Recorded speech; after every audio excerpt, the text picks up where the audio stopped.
पंचायतों की जमीनी सच्चाई क्या है। सरकार ने तो योजनाओं में खजाना खोल दिया है, लेकिन धरातल पर ये योजनाओं का किस तरह से क्रियान्वयन हुआ है आप तस्वीरों के माध्यम से देख रहे हैं। ग्राम पंचायत राज कौरू धौरू से भावी मुखिया उम्मीदवार रीता देवी, जो इनके पति हैं अवध किशोर सिंह, तस्वीरों के माध्यम से मैं आपको दिखलाना चाहूंगा। इन्होंने एक संकल्प लिया है पंचायत के बिगड़े हुए व्यवस्था को सुधारने के लिए, और एक सामाजिक संस्थान है जो मैं कैमरामैन के माध्यम से चाहूंगा कि इस तस्वीर को हर जनता तक, जनमानस तक पहुंचाया जाए, ताकि एक सकारात्मक शिक्षा और प्रेरणा मिल सके। समाज सेवी संस्थापक Vagmi foundation non government organisation NGO के संचालक हैं, और इनकी धर्मपत्नी रीता देवी इसका संचालन कर रही हैं।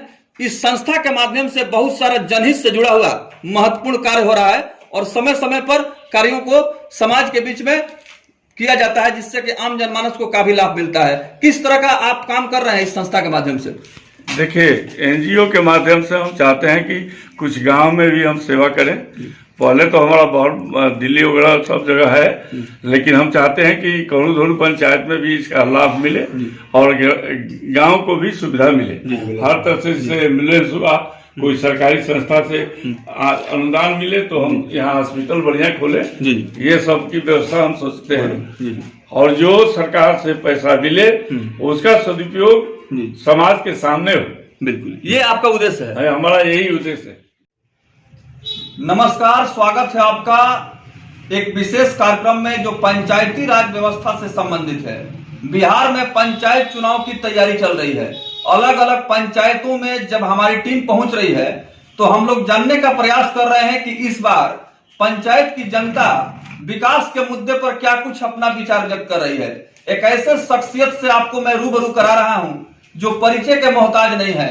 मीडिया सर्वेक्षण के क्रम में जब हमारी टीम जिला छपरा के माझी प्रखंड के अंतर्गत आने वाला ग्राम पंचायत राज कौरू धौरू पहुंची और बिहार पंचायत चुनाव के संदर्भ में हम लोगों ने जनता से ओपिनियन लिया, तो अवध किशोर सिंह जो अधिवक्ता हैं और समाज सेवी हैं, इनके धर्मपत्नी का और इनका शुभ नाम आया। तो एक नॉन गवर्नमेंट ऑर्गेनाइजेशन एनजीओ के आप संस्थापक भी हैं, और आपकी जो धर्मपत्नी है रीता देवी, वो इसकी संचालिका है। तो समाज सेवा के क्षेत्र में अवध किशोर सिंह जी काफी आप सक्रिय हैं। एकदम मुखिया पद पर चुनाव में आप जो तैयारी कर रहे हैं, अपने पत्नी को उम्मीदवार बनाए हैं, जनता मौका देती है तो आपका क्या सपना है? हमारा समर्पण है इस क्षेत्र के लिए। हर तरह की सुविधा हम चाहेंगे कि पंचायत को मिले। जो सरकार से मिलता है पैसा उसका सदुपयोग हो, एक पैसा कहीं से बेईमानी नहीं हो। अब सब जनता के सामने सब बात रख करके काम कराया जाए। कोई भी संस्था से पैसा आए, किसी भी माध्यम से पैसा समाज के सेवा के लिए आए, वो सदुपयोग हो, एक पैसा उसका मिसयूज नहीं हो, आप बढ़िया से काम हो, और कोई हमारी इच्छा नहीं है। हम समाज के लिए समर्पण, यही हमारा काम है। तो आप देख रहे हैं कि अवध किशोर सिंह अपने प्रतिक्रिया को आत्मविश्वास के साथ व्यक्त कर रहे हैं, और इन्होंने साफ तौर पर स्वीकार किया है कि जनता लोकतंत्र की मालिक है, भाग्य विधाता है। जनता अगर मौका देगी तो निश्चित रूप से कौरू धौरू पंचायत का समग्र संतुलित सर्वांगीण विकास होगा, लेकिन यह सब कुछ निर्भर करता है जनता के आशीर्वाद के ऊपर। अवध किशोर सिंह जी, जनता हमारे न्यूज चैनल के माध्यम से आपको देख रही है, सुन रही है, और आपके धर्मपत्नी रीता देवी की बात करें तो खुद एक एनजीओ की संचालिका है, संस्थापक है। कैसे ख्याल आया कि इस तरह का सोशल वर्क किया जाए? हम लोग पहले शुरू किए थे कि वाग्मी एनजीओ, और यही सोच करके कि आए कि हम अपने गांव क्षेत्र में कुछ विकास का काम करें।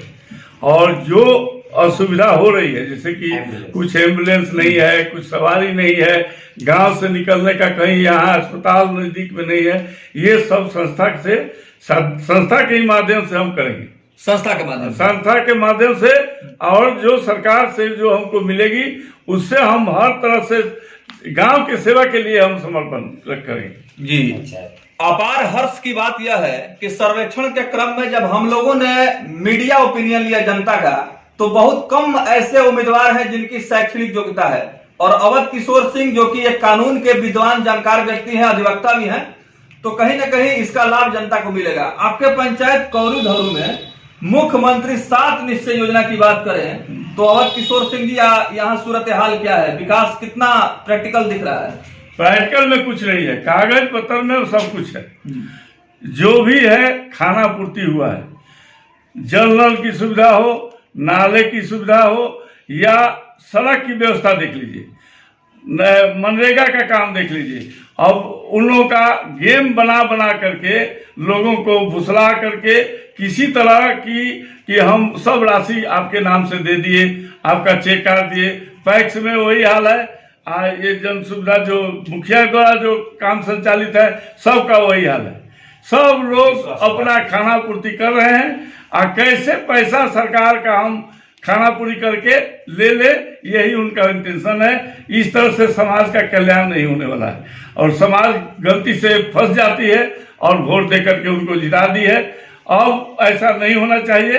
हम जनता से विनती कर रहे हैं कि अच्छे नेता या आप अच्छे प्रतिनिधि को चुनिए जो समाज का कल्याण करे, समाज के सामने सब बात रखे, सब काम जनता के सामने हो।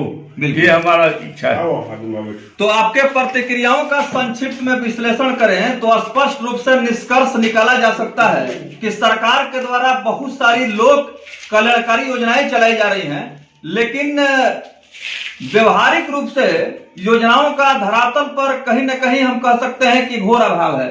तो कुल मिलाकर के बहुत थोड़ा नहीं, सरकार का पैसा लूट मार गेम करके लूट पाट किए हैं दोनों आदमी मिल करके, यानी भ्रष्टाचार का लगा रहा है। हाँ, एकदम 100%। तो अब जनता अगर मौका देती है रीता देवी को, आपके धर्मपत्नी को, तो आपकी क्या कोशिश रहेगी जो हम कह सकते हैं कि पंचायत में बड़े पैमाने पर व्यापक स्तर पर योजनाओं में अनियमितता बरती गई है, भ्रष्टाचार का यहाँ पर खेल हुआ है, कैसे निजात दिलाएंगे आप?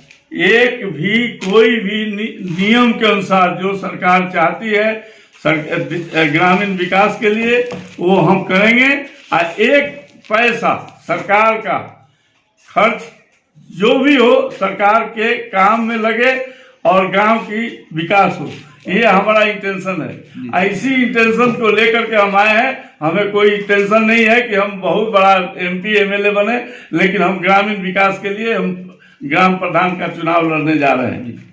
ये थे हमारे साथ विशेष मुलाकात में अवध किशोर सिंह, जो हमारे सवालों का जवाब दे रहे थे और कौरू धौरू पंचायत में सरकारी योजनाओं का जमीनी सच्चाई क्या है इस पर अपना विचार व्यक्त कर रहे थे। अब किसी अगले कार्यक्रम में हम ऐसे ही किसी भावी मुखिया प्रत्याशी से आपको मैं रूबरू कराऊंगा और चुनाव को लेकर के आम जनमानस में जागरूकता लाने की जो हमारी कोशिश हो रही है। राष्ट्रपिता महात्मा गांधी का ग्राम स्वराज का सपना था, वास्तव में यह सपना कैसे साकार होगा ये जनता को तय करना होगा और अपना एक एक वोट सोच समझ करके कैसे प्रत्याशी को देना होगा जो वास्तव में इसकी योग्यता रखता हो। और किशोर सिंह जी, रामनवमी का त्योहार करीब है, जनता हमारे न्यूज चैनल के माध्यम से आपको सुन रही है, देख रही है, क्या आप शुभकामना देना चाहेंगे? हम कहेंगे कि शांति से बढ़िया से ये कोरोना चल रहा है, इससे बचते हुए अपना सब विधिवत अपना क्रियाक्रम जो भी जैसा भी पूजा पाठ करें शांतिपूर्वक करें और लोगों का जमघट से बचें। क्योंकि कोरोना के लिए हम सोच रहे हैं कुछ लोगों को मास्क का उपयोगिता करें, कुछ उपलब्ध कराएंगे हम, लेकिन अभी हमारे पास अभी आया नहीं है। आएगा तो हम गांव में वितरण भी करेंगे और सुरक्षा से अपना नवमी जो भी पूजा पाठ करें सुरक्षित रहें, ज्यादा जमघट नहीं बनाएं। देवी का पूजा है, शांति से अपने घर में पूजा करें, जमघट में नहीं जाए। बहुत बहुत धन्यवाद।